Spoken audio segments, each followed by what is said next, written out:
the thing about it is, the feedback from people that's looked at that video that you put on there and other ones, people talking, they don't know what they're talking about. They just rattling on stuff that they had. They know a little. Right. They don't know enough. They just think they know. Right. And it's like, I don't know, somebody said you can't turn it with so many RPMs. And that day that thing busted the fuel pump, I turned 4,800 RPMs before it blew that pump up. And I managed to get it out of here on this island out of here, but it exploded the gear drive. It's got a gear drive pump, makes fuel pressure. And it exploded out here about 3, 4, 5 years ago. Yeah. Because I had a malfunction and it exploded the gears. Now, 2 weeks ago in Collinwood, it broke the shaft that drives that pump, because I'm really pushing that thing way past, okay, 30, 40 pounds is stock. I mean, I've been running 400. Yeah. So that's the thing. But I've seen 4,800 here. 4,800 here. Okay.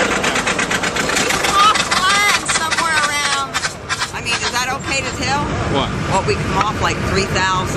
They don't have no speed RPM. I know, but that's how we pull out of there. That's why it goes up like this. Because you got so much speed you're coming out at. If it doesn't break when she gets out there about 50 foot, it's going to go.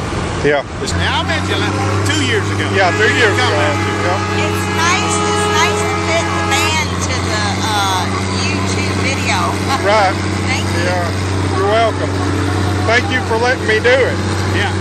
I appreciate it. I've got lots of viewers. Yeah, that's right. You do. And you're going to have lots more too. I hope so. Because I'm going to tie it in with the previous video so that when people watch that one, they'll be able to see the link to the second one. Hopefully it should run better tonight than it did. Was that 3 years ago you did that? Yeah, I think so. Three or four. Yeah. It should be better if the only problem I got going right now is I'm pushing the envelope a lot further. Right. And the engine, it's way maxed out. I mean, it's way, like I said, 30, 40 pounds is stock. I'm doing 300 fuel pressure. So that's 10 times what stock is, or 8 times. And the friction is so great. See, I got biodiesel in there. I make it myself. Right. Okay. But I also add other lubrication in there, because diesel fuel today is low sulfur. Right. Don't have the lubricity of old diesel fuel. But biodiesel helps that. Biodiesel deals with that. To prove that, to prove what I'm telling you, because I've drained that fuel tank and put straight diesel in it, that low sulfur stuff, and it broke that fuel pump just sitting there revved up, sitting still. I take it out, I put that biodiesel back in there, and it don't break. Right. Okay. I got about 70% bio, 30% diesel.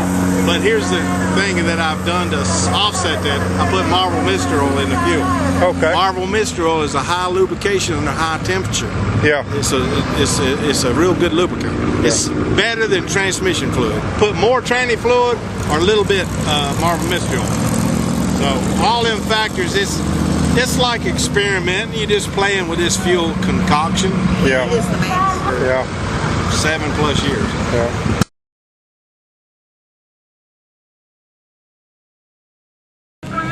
The stock shifter mechanism is this rod right here. Yeah. Okay. Well, what I did back when you videoed it 3 years ago, we had a button up here with air cylinders. Right. And the air piston was activated through a 12-volt solenoid. You touch that button and it lets air flow, and it shifted this rod.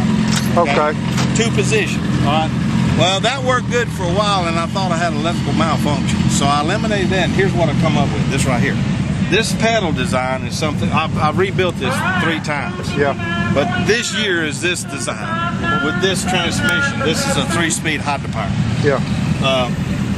Now, when she takes off, she'll take off in 4th gear, and she'll tap on this 1 time, like that. Yeah. Okay? It's going to go into direct. And when she goes a little further, she's going to tap on it 1 more time, and it's in overdrive. Okay. It's 25% over in overdrive. Direct is direct on everything. Then at the other end, when the sled gets you, she's going to tap on this thing 1 time. She's going to go back to direct. Go back to direct, yeah. Then, when she needs more, she's going to tap it 1 more time. Okay? So you're doing it with the toe of your foot here and the palm,